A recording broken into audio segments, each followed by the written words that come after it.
میں اللہ کی جانب سے آزمائش میں ہوں۔ دونوں حالتوں میں وہ اللہ کو دیکھ رہا ہوتا ہے۔ ہمارے پیروں کا ایک کلام ہم بہت خوشی سے، بہت اطمینان سے اور بہت جذبات کے ساتھ پڑھتے ہیں اور اس کا اپنی ایک تشریح کرتے ہیں، مگر اس کی اور بھی کئی تشریح ہو سکتی ہے کہ سامی مہارا جی ہریا سو ہریا نے سوکھا بھی ہریا جو ہوئے نظر تمہاریا، ہریا سو ہریا نے سوکھا بھی ہریا جو ہوئے نظر تمہاریا، کہ مطلب یہ کہ یا مولا تیری نظر ہو تو ہرا ہے، سوکھا بھی ہرا ہو جاتا ہے۔ اس میں ایک بات یہ بھی، یا مولا ہرا ہے، اگر تیری مہربانی رہی تو ہمارے لیے سوکھا بھی ہرا ہے، ہمارے لیے سوکھا بھی ہرا جیسا ہے، چونکہ تو ہمارے ساتھ ہے۔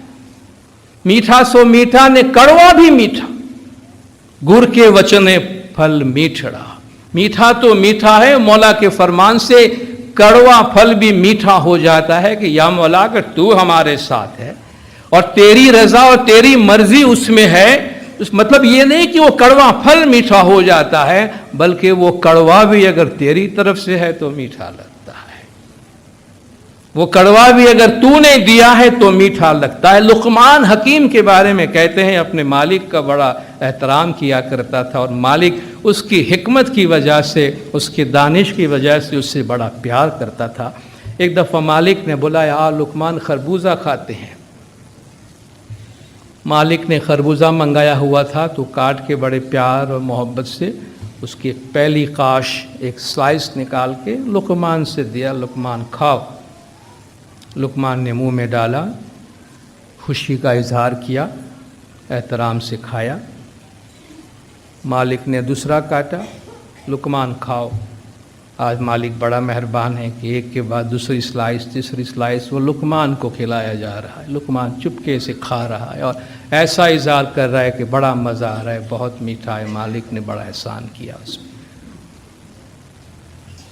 آخری سلائس پر مالک نے کہا کہ بھئی یہ آخری والا میں کھاتا ہوں۔ مالک آپ کا مال ہے، آپ کا حکم، آپ جو چاہیں آپ کھائیں۔ مالک نے آخری سلائس جب منہ میں ڈالی ہے تو تھوک دیا اٹھا کے کہ لقمان تم بتاتے نہیں ہو کہ یہ اتنا کڑوا ہے اور تم کھائے جا رہے ہو، بولتے نہیں ہو کہ میں تمہیں ایک کڑوی چیز کھلا رہا ہوں۔ کہتا ہے مالک پھر وہ بندگی کیسے ہوئی، وہ ہم بندے کیسے ہوئے کہ زندگی بھر مالک تیرے احسانات اور تیرے نعمتیں تو کھاتے رہیں اور تو نے ایک سلائس کڑوی کیا دے دی تو اٹھا کے تھوک دے۔ یہ تو بندگی نہیں ہوئی نا مالک، یہ تو بندگی نہیں ہوئی۔ بندہ کا یہ طریقہ نہیں ہوتا اپنے مالک کے ساتھ۔ تو ہر روز ہمیں میٹھا کھلاتا رہتا ہے، آج اگر تیری طرف سے یہ کڑوا بھی آ گیا تو یہ بھی اچھی میرے لیے ویسا ہی ہے جیسے کہ میٹھا ہے، تیرے گھر سے ہی آیا۔ یہ ہوتا ہے میٹھا سو میٹھا نے کڑوا بھی میٹھا۔ اسے کہتے ہیں روحانیت۔ ہر حالت میں انسان روحانیت کے خیال میں رہے، اسے کہتے ہیں ربانیت قرآن کی زبان میں، کہ ہر حال میں رب کو دیکھتا ہے، خوشی میں بھی رب کو دیکھتا ہے، غم میں بھی رب کو دیکھتا ہے۔ اللہ تبارک و تعالیٰ نے صبر کرنے والوں کی کتنی خوبصورت صفت بتائی ہے۔ ایک تو پہلے قانون بتاتا ہے اللہ تبارک و تعالیٰ، وَلَنَبْلُوَنَّكُمْ بِشَيْءٍ مِّنَ الْخَوْفِ وَالْجُوعِ وَنَقْصٍ مِّنَ الْأَمْوَالِ وَالْأَنفُسِ وَالثَّمَرَاتِ، ہم ضرور تمہیں آزمائیں گے۔ تو جب آزمائش آتی ہے تو کیوں گھبراتا ہے انسان؟ اللہ نے یہ نہیں فرمایا ہم تمہیں آزمائیں گے، بلکہ فرماتا ہے ضرور آزمائیں گے، ایمفسس کے ساتھ فرماتا ہے ہم ضرور تمہیں آزمائیں گے، خوف کے ساتھ، بھوک کے ساتھ، تمہارے مال میں نقصان کریں گے، تمہارے جان میں نقصان کریں گے، تمہارے پھلوں میں نقصان کریں گے، تاکہ لِنَبْلُوَنَّ، اللہ فرماتا ہے کہ مجھے پتا چلے، لِيَبْلُكُمْ أَيُّكُمْ أَحْسَنُ عَمَلًا۔ زندگی اور موت اللہ فرماتا ہے میں کوئی کھیل تماشے کے واسطے تھوڑی بناتا ہوں۔ الذی خلق الموت والحیات لیبلوکم ایکم احسن عملا، جس نے زندگی اور موت کو اس لیے پیدا کی ہے کہ اسے پتا چلے عمل میں اچھا کون ہے۔ اچھا عمل کون کرتا ہے؟ تو اللہ فرماتا ہے یہ دیکھنے کے واسطے. تو بشر الصابرین، آگے اللہ فرماتا صبر کرنے والوں کو. یہ تمام آزمائش کا ذکر کرنے کے بعد اللہ تعالیٰ فرماتا ہے بشر الصابرین، صبر کرنے والوں کو مبارکباد دو. الذین اذا اصابتہم مصیبۃ، جب ان پہ کوئی آفت آتی ہے، جب ان پہ کوئی مصیبتیں آتی ہے تو واویلا نہیں کرتے ہیں، شکایت نہیں کرتے ہیں. اللہ تعالیٰ کے جو مجموعی قانون ہے، اللہ تعالیٰ کے جو مجموعی ہمارے تصورات ہے، اس کی روشنی میں اس کو دیکھتا ہے اور کہتا ہے انا للہ و انا الیہ راجعون، ہم اللہ کے ہیں، اللہ کی طرف جا رہے ہیں. تکلیف ہے، مصیبت ہے، آفت ہے، شکر کرنا چاہیے کہ اس بہانے اللہ کو انسان زیادہ یاد کرتا ہے. تو وہ مشکلات میں اللہ فرماتا ہے ان کو مبارکباد دو جو کہتے ہیں کہ ہم اللہ کے ہیں اور اللہ کی طرف واپس جا رہے ہیں. اولئک علیہم صلوات من ربہم ورحمہ، یہی وہ لوگ ہیں صبر کرنے والے، شکر کرنے والے، جن پر اللہ تعالیٰ کی طرف سے صلوات ہے.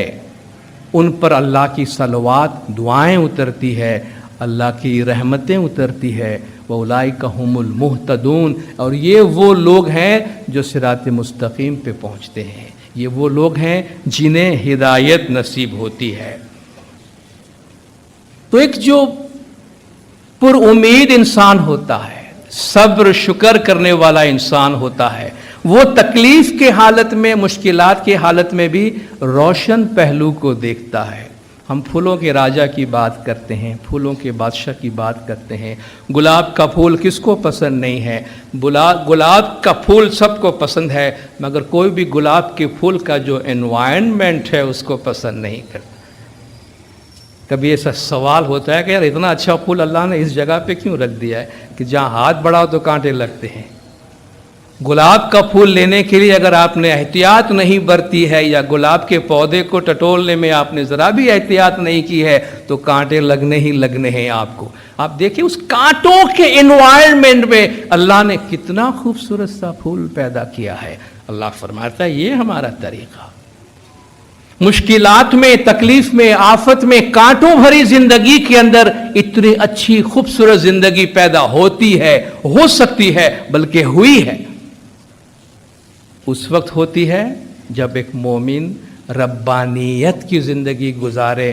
مولا فرماتے جس حال میں بھی ہے، جہاں بھی ہے، ایک سیکنڈ میں ملتا ہے، اللہ کو یاد کریں، حضور پاک صلی اللہ علیہ وآلہ وسلم کو یاد کریں، مولا مشکل کشا کا نام یاد کریں، زمانے کے امام کو یاد کریں، تاکہ اس مادی دنیا میں رہتے ہوئے بھی ہماری زندگی روحانی زندگی بن کر رہے. اور اللہ تبارک و تعالیٰ انسان سے جو چیزیں چاہتا ہے، جن چیزوں کا تقاضا کرتا ہے، مگر ان میں جن چیزوں کے بارے میں اللہ کو شکایت ہے کہ انسان یہ نہیں کر رہا ہے، اس میں ایک چیز بار بار اللہ ذکر کرتا ہے کہ شکر، تھینکفلنس، گریٹیٹیوڈ. انسان شکر کرنے کے معاملے میں بڑا کمزور ہے، بڑا کنجوس ہے، شکر نہیں کرتا. اللہ کن کن چیزوں کی یاد دہانی کروا کے ہم سے شکر مانگتا ہے جس کا ہم عام طور پر ہمیں احساس بھی نہیں ہے. اللہ تعالیٰ فرماتا ہے قرآن میں واللہ اخرجکم من بطون امہاتکم، اللہ تعالیٰ تمہیں تمہاری ماں کے بطن سے نکالتا ہے.